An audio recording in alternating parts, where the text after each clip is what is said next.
गावभर शोधून शोधून दमलो मी. पक्क्या खोटारडेत. मम्मीला म्हणले शिकारीला जाऊन येतो. बघितलं का तांगड्यावर करून कसे उताने पाडलेत ते. पप्पा उठा की. झोपेतच वाघानी खाऊन टाकलं तरी कळायचं नाही तुम्हाला. आओ मेले का काय? ए कोण आहे रे?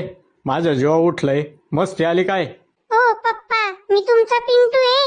सकाळपासून आमच्या पोटात अन्नाचा कण नाही आणि तुम्ही खुशाल झोपलाय. ऐक आईला चांगली झोप लागली होती. हे कार्ट कुठं आलं वास काढीत काढीत माझ्या माग. तुला मम्मीने पाठवला का? मम्मी म्हंटली तुझा बाप कुठं उलटलाय ते बघ आणि घरी घेऊन ये. आईला घरी दारी नको नको केलंय या बाईनी. घरी गेल्यावर हाय आता कुटाना. पप्पा घरी चला आता. चल बाबा. बघितलं का जंगलाचा राजा आहे तरी पण बायकोला किती बेतोय बया.